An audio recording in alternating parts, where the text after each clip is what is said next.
take a look at the aspect of Tesla. Now, this is of course, this is a bit of a generalisation. If you were an early adopter of a Tesla, the chances are you're probably quite a small L liberal. You probably got, and quite rightly, you want to save the planet, and I absolutely admire and respect that. I think I've shared with you the car I drive, which is not, I'm afraid, particularly environmentally friendly. And I don't look forward with any glee to the day that I will probably find myself forced into an electric car, but many of you do. Tesla, of course, owned by Elon Musk, and in the days that you were buying them, you probably didn't realise the role that he was going to play in the new White House. And it is extraordinary that the role that he is playing in the new White House has led to massive hit to his share price.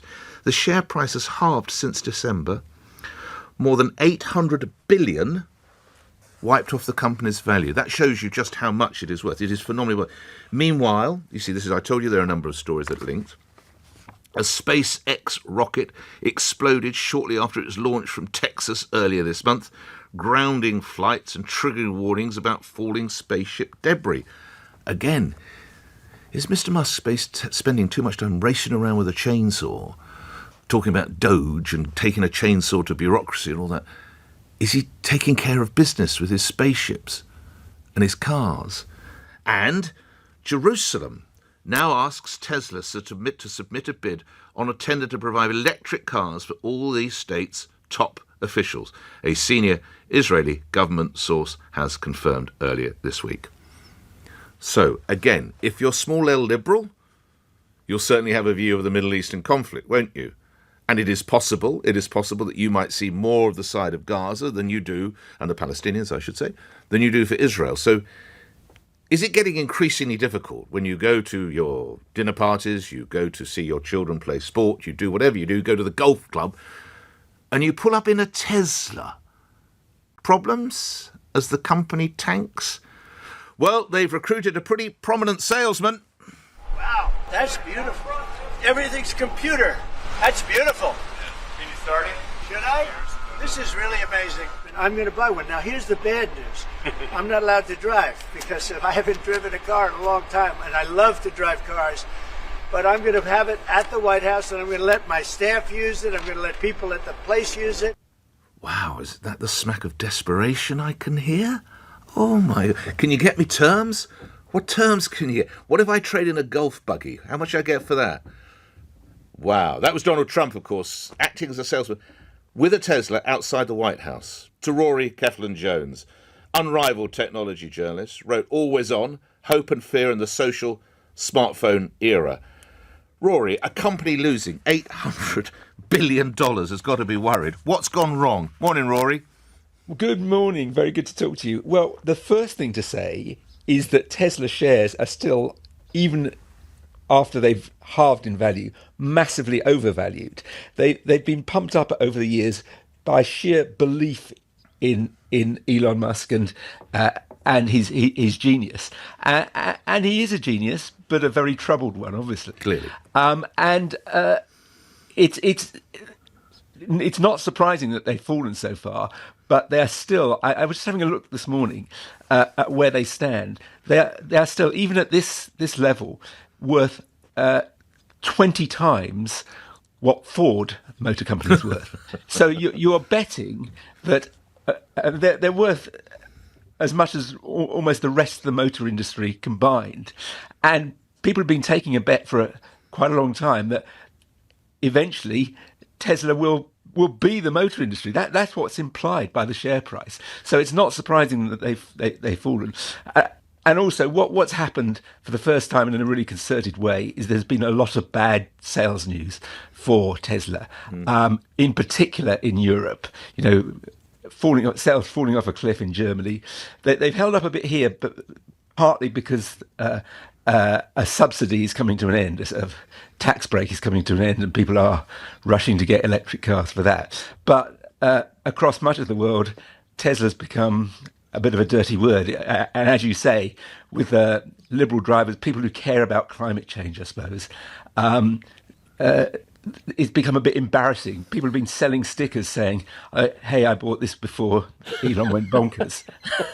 So, it's a tough one to answer, Roy, but I'm going to ask you, is he too tight with Trump? Well, he is in terms of the the public who buys his cars.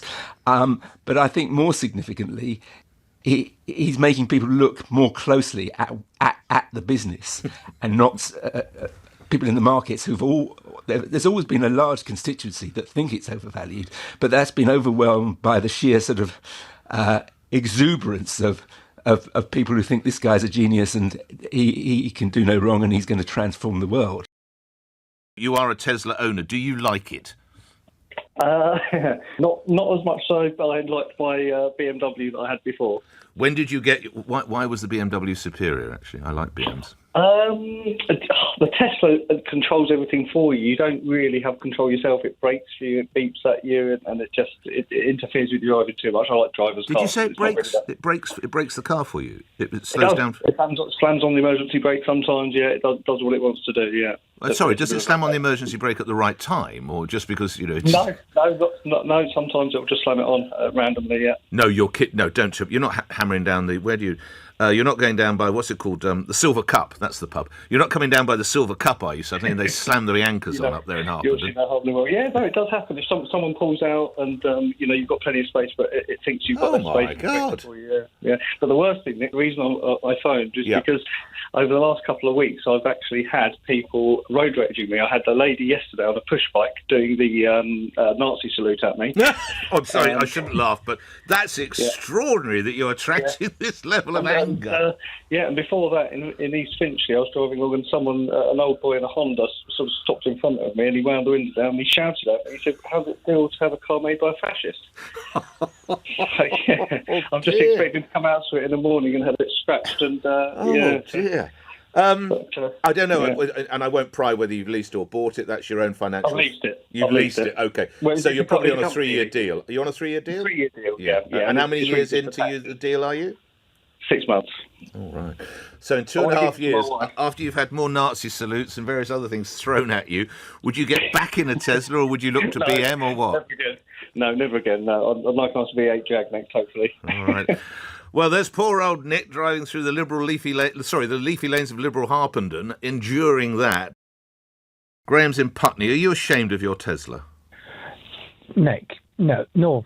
I've had my Tesla Model 3 for the past couple of weeks. Now, I bought it used. I was waiting for the prices to come down. So I took the opportunity to get a second-hand used one. Now, what attracted you to Tesla first? Can I ask that? Well, it was the long-range mileage that I could get. But you wanted to go electric, right? Just to clarify. I wanted to go electric, yes. But just before I go on, I wanted to say that your previous caller was talking about the emergency braking system and things like that. That's lane assist.